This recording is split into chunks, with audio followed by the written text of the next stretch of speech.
किसान भाइयों, नाइट्रोजन और फास्फोरस दो ऐसे खाद हैं जो किसानों द्वारा सबसे ज़्यादा इस्तेमाल करे जाते हैं और करने भी चाहिए। किसान भाइयों, किसी भी अच्छी फसल के लिए नाइट्रोजन, फास्फोरस और पोटास तीन प्रारंभिक खाद हैं जिनकी सबसे ज़्यादा फसलों को आवश्यकता रहती है।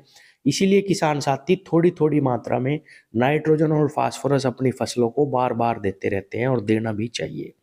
लेकिन किसान भाइयों, कई मेरे किसान साथियों के मन में ये सवाल रहता है कि जब भी हम डीएपी का इस्तेमाल खड़ी फसल में करते हैं, तो क्या हमें ऊपर से दिए गए फास्फोरस का लाभ पूरा मिलता है या नहीं, या हमारा पैसा ही बर्बाद इसमें चला जाता है। क्योंकि किसान भाइयों, डीएपी का कट्टा बहुत महंगा है, 1300-1400 रुपए के आसपास किसान को मिलता है। तो आज हम जानकारी लेंगे कि कितना लाभ हमें ऊपर से दिए गए फास्फोरस का मिलता है और किन फसलों में हम ऊपर से फास्फोरस या डीएपी दे सकते हैं, या किस फसल में हमें डीएपी बिल्कुल भी ऊपर से नहीं देनी चाहिए।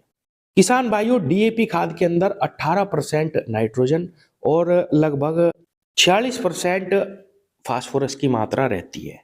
अगर हम बुआई करते समय इस खाद का एक बैग यानी प्रति एकड़ एक बैग डीएपी का इस्तेमाल करें, तो हमारे खेत में चाहे आप किसी भी प्रकार की फसल लगा रहे हो, लगभग फास्फोरस की पूर्ति हो जाती है। हालांकि इसके अंदर 18% नाइट्रोजन भी पाई जाती है, जो अतिरिक्त खाद के रूप में बहुत ही अच्छा लाभ फसलों को पहुंचाती है।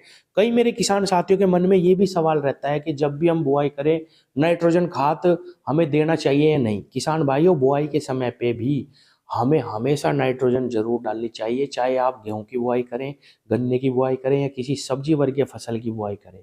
क्योंकि किसान साथियों, 6-7 दिन में खाद काम करना शुरू करती है। जब मिट्टी में डलती है, वो टूटती है, कई प्रकार की रासायनिक क्रियाओं के बाद हमारे पौधों को खाद मिलना शुरू होता है, और तब तक हमारा जो बीज मिट्टी में पड़ा हुआ है उसमें हल्की हल्की जड़ें निकलना शुरू हो जाती हैं। जैसे गेहूं है, 6-7 दिन 8 दिन पे जमना शुरू हो जाता है।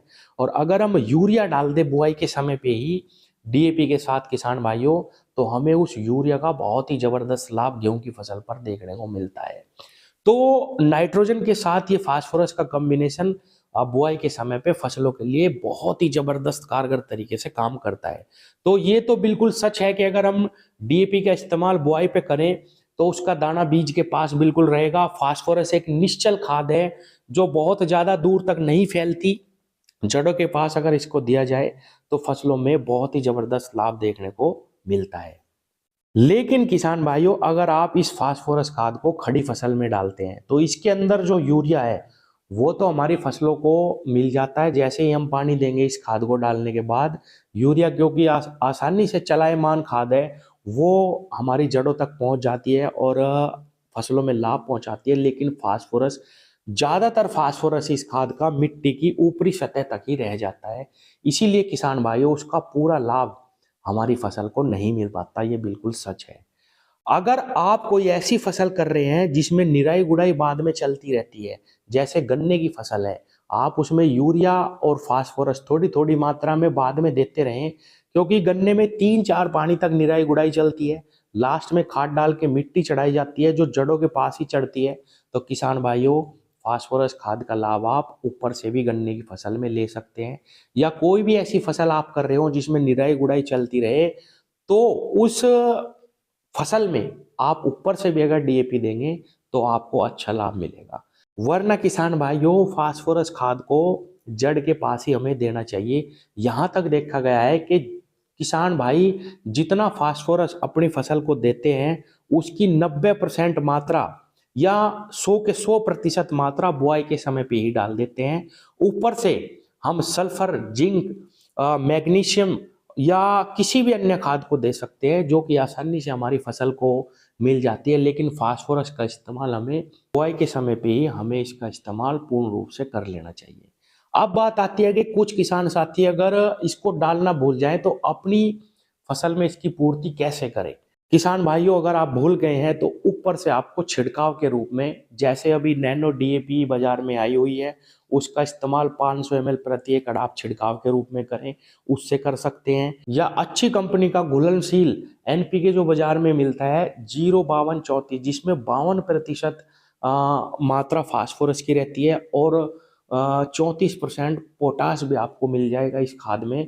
इसके छिड़काव आप समय समय पे अपनी फसल पे करते रहें। कम खर्च में ही आपको ज़्यादा लाभ मिलेगा। केवल स्प्रे की ही मेहनत आपको अपनी फसल पे करनी पड़ेगी। और किसान भाइयों, कुछ खाद चिलेटेड फास्फेट के रूप में आपको बाजार में मिल सकती है जो घुलनशील होती है, उसका इस्तेमाल आप कर सकते हैं। लेकिन डीएपी का इस्तेमाल आप ऐसी फसलों में ज़्यादा ना करें जिसमें निराई गुड़ाई नहीं चल रही है, और ऊपर से अगर आप डीएपी का कट्टा डाल लेंगे तो आपको ज़्यादा लाभ देखने को नहीं मिलेगा। हालांकि मैं ये भी कहूँगा कि ये वैज्ञानिक दृष्टिकोण है, कुछ किसान इसको ऊपर से डालते हैं और लाभ भी मिलता है, और कुछ किसानों का कहना यह है कि लाभ बिल्कुल नहीं मिलता, क्योंकि इसके अंदर 18% यूरिया रहता है।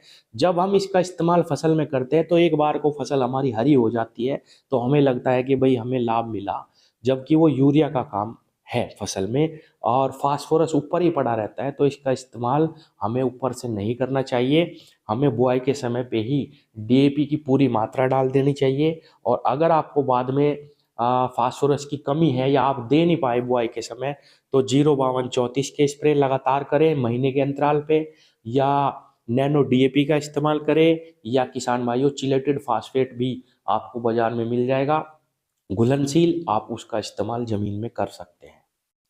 धन्यवाद।